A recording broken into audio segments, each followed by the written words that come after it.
देखिए, इससे दर्दनाक दृश्य मैंने ज़िंदगी में कभी नहीं देखा कि हम कभी सोच भी नहीं सकते थे कि हिमाचल प्रदेश में ऐसी आपदा का सामना हमको करना पड़ेगा। ये बहुत दुखद है। वैसे तो बचपन से हमने देखा कि हर बरसात में कहीं न कहीं छोटा-मोटा नुकसान हुआ, किसी के खेत में पानी भर गया, किसी के घर में पानी आ गया, उतने तक सीमित रहता था। पर जैसा मंज़र और जैसा तबाही हमने इस बार दृश्य देखा है, उससे ज़्यादा मैं क्या कह सकती हूँ कि उससे ज़्यादा दिल दहलाने वाला दृश्य नहीं हो सकता। मैंने जब मंडी में ये हादसा हुआ, कुल्लू में हुआ, मनाली में हुआ, उस वक़्त वहाँ का दौरा भी किया, हमने नेशनल हाईवेज़ देखे। तो उसी तरह से आप देखेंगे कि शिमला में भी हम सोच नहीं सकते थे कि इतने दिनों के बाद ये शिमला में भी ऐसा हादसा होगा। समर हिल में ये जो यहाँ पर एक शिव मंदिर था, वहाँ पर लोगों ने इस आस्था से कि ये सावन का आखिरी सोमवार है, वो शिव जी के दर्शन करने आए थे, जल चढ़ाने आए थे और दूसरे दिन आज के दिन वो यहाँ पर एक भंडारा होना था, उसका आयोजन भी लोग कर रहे थे। तो सारे लोग यहाँ एकत्रित हुए थे। उन्हें क्या मालूम था कि ऐसा ऊपर से वो पानी बहकर आएगा जो अपने साथ बड़े-बड़े दरख्त, बड़े-बड़े पेड़ लाएगा कि उनको बाहर जाने का मौका भी नहीं मिला और वो उसी में दब कर रह गए। आज ये दृश्य यहाँ पर हमने देखा है। मुझे अनुमान है कि कम से कम 25 या 26 लोगों की मृत्यु उसमें हुई है। कुछ तो वो नाला जब वो पानी आया उसमें बह के चले गए, जो बाहर खड़े थे या बाहर थे वो उसमें बह के चले गए, उनको कहीं संभलने का टाइम नहीं मिला।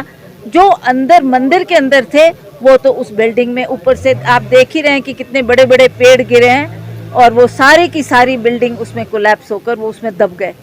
अब हम अपने पुलिस के, सीआरपीएफ के जितने भी नौजवान यहाँ पर आए हैं और रात दिन आर्मी के लोग काम कर रहे हैं, रेस्क्यू ऑपरेशन कर रहे हैं, इस मलबे को हटाकर उन बॉडीज़ जो इसमें दबी है उनको निकालने का प्रयास कर रहे हैं। तो इनका भी हम सरकार की तरफ से भी और सभी लोगों की तरफ से भी आभार व्यक्त करते हैं कि ऐसी घड़ी में आप लोगों ने खड़े होकर लोगों के लिए ये काम किया है। ऐसी स्थिति में हम केंद्र सरकार, खास करके आदरणीय प्रधानमंत्री जी से ये आग्रह करते हैं कि हिमाचल प्रदेश, जिसको आप अपना दूसरा गृह मानते थे, उस प्रदेश में आज इतनी बड़ी आपदा आई है, आपका ध्यान यहाँ पर होना चाहिए। आपको इस क्षेत्र में तुरंत राहत देनी चाहिए।